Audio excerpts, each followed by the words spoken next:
अस्सलाम वालेकुम दोस्तों, मैं हूं तनवीर अहमद। आज मैं आपको प्रैक्टिकली फायर स्प्रिंकलर सिस्टम को बस्ट करके मैं चेक करूंगा तो फायर स्प्रिंकलर सिस्टम आग लगने से किस तरह बस्ट होता है और इसके पीछे जो सिस्टम लगा होता है जिसे हम जोन कंट्रोल वाल असेंबली बोलते हैं, उसको किस तरह आग लगने के बाद ऑपरेट किया जाता है। जब आग बुझ जाती है तो फिर फायर स्प्रिंकलर को किस तरह नए स्प्रिंकलर के साथ रिप्लेस किया जाता है और रिप्लेस करने के बाद फिर जोन कंट्रोल वाले असेंबली को किस तरह एक्टिवेट किया जाता है।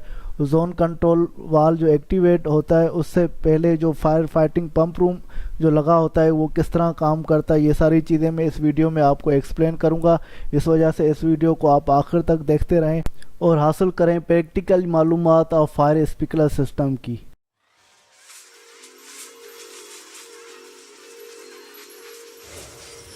दोस्तों, हम आजकल जा रहे हैं फायर स्प्रिंकलर को आग लगाने के लिए।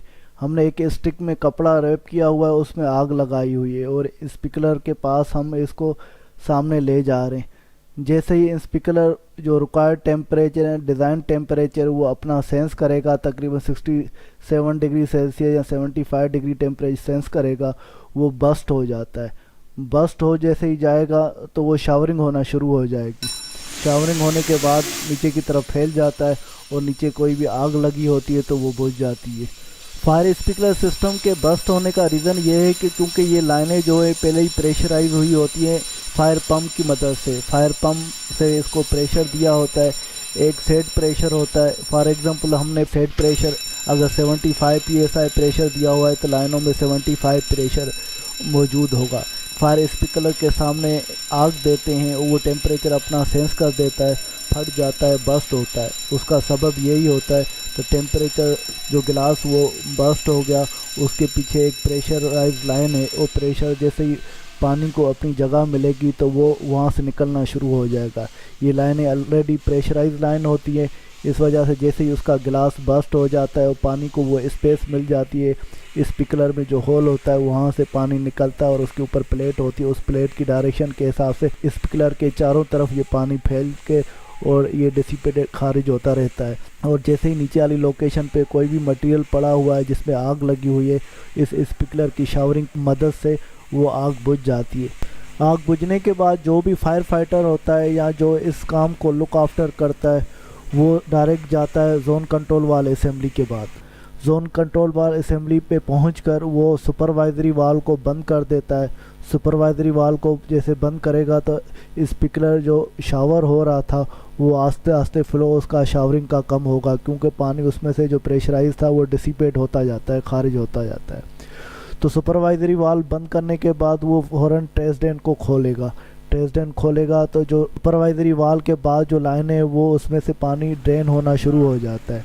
ड्रेन होता है, ड्रेन होने के बाद फिर स्प्रिंकलर शावर होना बंद हो जाएगा। फिर ट्रेसडेंट वाल को बंद करेगा। उसके बाद ये जो स्प्रिंकलर है, स्प्रिंकलर को वो रिमूव करेगा, खोलेगा।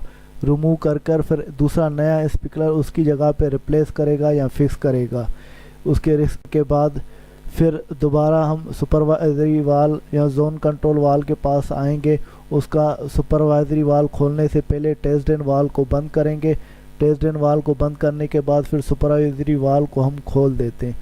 सुपरवाइजरी वाल को खोलेंगे तो फिर प्रेशर गेज का जो पहले प्रेशर होगा वो ज़ीरो पे होगा। आस्ते आस्ते जैसे सुपरवाइजरी वाल खोलेंगे तो प्रेशर इसका राइज होता जाएगा।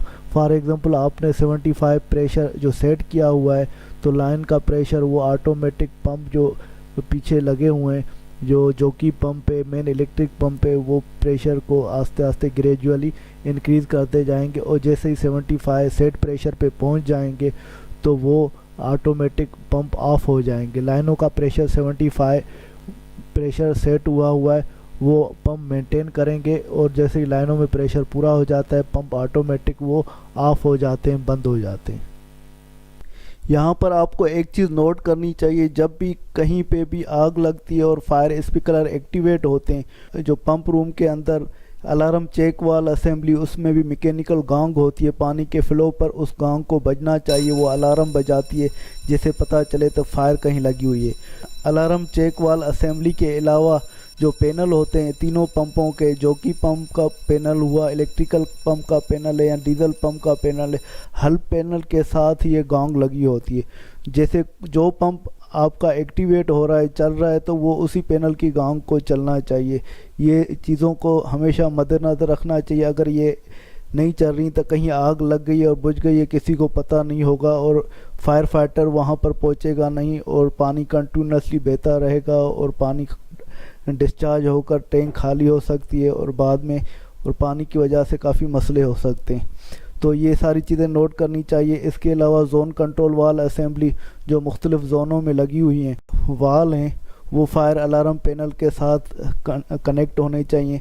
जैसे लोकेशन का हमें पता चले, फ्लो स्विच है या सुपरवाइजरी वाल है या ओएस वाल है या फायर पैनल है, जो भी फायर की चीज़ें हैं वो फायर अलार्म कंट्रोल पैनल के साथ कनेक्ट हों। और फायर पैनल के साथ कनेक्ट होंगी तो हमें पता चलेगा तो कौन से जोन पे, कौन सी लोकेशन पे आग लगी है, तो फायर फाइटर उस लोकेशन पे पहुंचेंगे। अगर ये चीज़ें कनेक्ट नहीं होगी, फायर पैनल के साथ आग लगी, कहीं भी आग लगती है तो वो आग को अलार्म की वजह से ढूंढते रहेंगे, कहाँ आग लगी है, पंप चल रहे हैं, अलार्म बज रहा है, गोंग बज रही है, कहाँ आग लगी है, लोकेशन का कहीं भी पता नहीं चलेगा। अगर फायर अलार्म कंट्रोल पैनल के साथ ये चीज़ें कनेक्ट होंगी तो उस लोकेशन पे वो फायर फाइटर को पता चल जाएगा। फायर अलार्म कंट्रोल पैनल की मदद से फिर उस लोकेशन पे पहुंचकर जो भी एक्शन लेना है, स्प्रिंकलर को, जो जोन में पानी सप्लाई हो रहा है स्प्रिंकलर बस्ट होने की वजह से, उस जोन को वो ऑफ़ कर देंगे। अगर आग बुझ गई है तो फिर ऑफ़ कर देंगे। ऑफ़ करने के बाद जो मैंने आपको ये सारा तरीका एक्सप्लेन किया, स्प्रिंकलर को रिप्लेस करना है, जोन कंट्रोल वाल असेंबली को बाद में ऑन ऑफ जो भी करना है, वो सारा तरीका अपना कर वो नॉर्मल पोजीशन में सिस्टम को वापस कर देंगे। उम्मीद है कि डियर फ्रेंड्स आपको ये मेरी video regarding testing of fire sprinkler system पसंद आई होगी। इसके साथ तनवीर अहमद को इजाज़त दीजिए। अगली वीडियो तक अल्लाह हाफिज़।